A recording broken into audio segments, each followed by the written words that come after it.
I'm sure we've all had some mild to severe traumatic experiences growing up. One of mine was a very vivid memory of a bunch of doctors and nurses looking down at me like a bunch of aliens about to analyze their latest abduction specimen, while 7-year-old me is lying on a cold metal table. Hey, what's up you guys? Welcome to my channel. I'm Lola Menthol and you're watching Mentholism. So today I want to tell you guys a story. This story is one of my favorites because it just proves that life is full of surprises. So in 4th grade or something, I had gym class, right? Typical 7-8-year-old experience. So there's little me minding her business in my little gym uniform, running around. Then I suddenly get the urge to go to the bathroom. I take my little running around and head in the direction of the little ladies' room. I did my thing in there, said hi to some of my peeps that were just kind of hiding out in there. I was like, yo, y'all can do you, I'ma head back out there. So as I was running out of the girls' bathroom, one of my classmates was running into the girls' bathroom. Why he was doing that, I'm not quite sure. And then we collided because I didn't see him, he didn't see me, and we just bumped faces. And the thing about that was he was slightly taller than me, so like his mouth just like bumped into my forehead. I didn't feel anything and didn't notice anything at first. I kind of backed away and I was like, yo, that was weird, don't do that again. And I went on my merry way.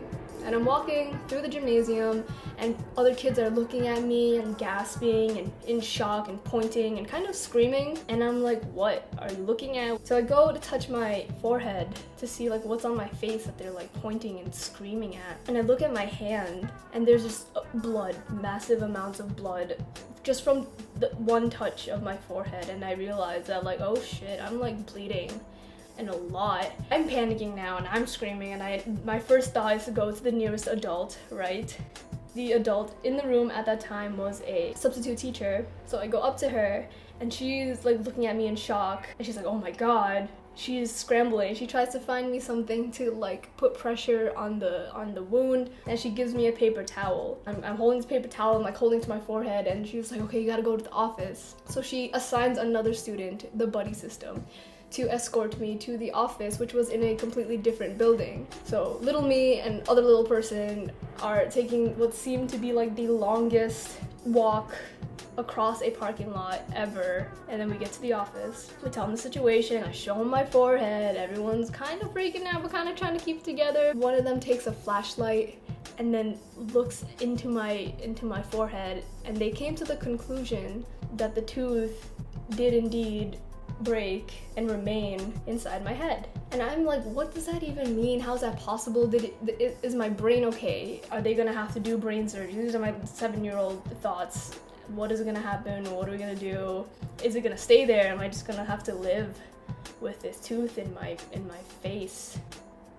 And I was like, is it like taking a bullet out? Is the risk as high as taking the bullet out? They called my mom, who was also thankfully very close by, so she probably also walked to the school, and she's kind of freaking out and like, how did this happen? And we're like, I don't know. The principal comes out and they give me a band-aid. They put a band-aid on my forehead, and everyone comes to the conclusion that I obviously need to go to the emergency room. And the emergency room was also within walking distance, so here I am, it's me, my mom, and the school principal, and we're taking a happy little field trip to the hospital that's right down the block from the school.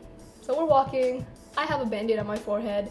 I don't think I felt pain. I was just mostly scared. Didn't really understand what was going on or what was gonna happen. And I get to the hospital and I get put in this little section of the hallway in the hospital. And I say that because it wasn't a room. It was really just a section on the side, kind of concealed by curtains, and I'm put upon a really cold metal table, and I'm there, I'm laying down, and then I'm looking up at the ceiling and wondering what's gonna happen. I'm kind of just like going with the flow of things are happening around me and I don't know what that means. All I know is there's a tooth in my head and I'm bleeding, there's a band-aid, and I don't know what they're gonna do. And then this man comes in and he introduces himself as Dr. Burger, and I remember him to this day because yeah, Burger. And I was like, haha, okay, hi. And so he starts to get to work on my forehead, but it was him and a bunch of other nurses, and again, they're looking down at me, and I feel like a specimen in an alien ship, and I'm looking up, and my leg starts shaking uncontrollably. I was so scared that my leg is like thumping on the metal table, and I couldn't help it, I couldn't stop it. I was just terrified because I'm awake throughout this whole thing, like they're just working on my face. And the noise that the tooth tapping against their stainless steel tools, the tools are scraping against it and they're trying to pull it out. And if you guys have been to the dentist and you got some kind of procedure that had to do with either taking it out or filling it in, and it's like that scratching noise. But imagine that, but up here. Yeah, so that noise was happening a lot, and I'm like, this is the worst thing ever. This is the worst. So I close my eyes, and I'm trying to not be present, literally, just like anywhere else. I'll just go to my happy place and like this will pass somehow, whatever. Before I know it, I open my eyes and the doctor's gone, Burger Man is gone, and I'm left with a nurse who is smiling and laughing and showing me the tooth that they took out of my face that's in a tube, like in a little test tube bottle thing. And she's like, haha, look, and she's shaking it in front of me and it's like ticking, and I'm like, oh my god. I'm looking at her, I don't remember responding. Maybe I laughed, maybe I was like, haha, Billy, dude, what happened to my face, what's up? And my mom comes in, and then she takes me out the table, and before I know it, we're going home, and I just leave, and we go home, and that was it.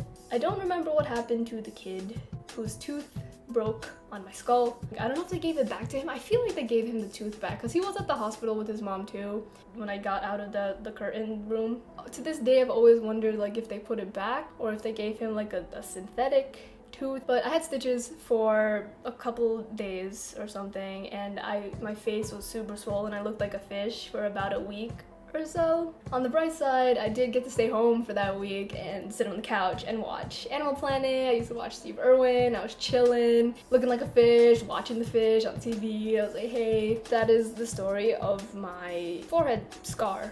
Thank you guys for watching. I hope you enjoyed this video. Please don't forget to like or dislike and comment your thoughts and feelings about this story. I am in my primitive stages with the animation stuff, but I hope you guys liked it anyway. Don't forget to subscribe and turn the notification bell on so that you don't miss every time that I upload, which is projected to be every Monday. Menthol Mondays. Also, if you didn't know, you can find the music that I make on your favorite streaming platform like Spotify, Apple Music, SoundCloud, Tidal. We stand for Tidal. And you can also connect with me on Instagram and my website, which will all be in the description below. Hope you guys have a good week. Remember, stay up.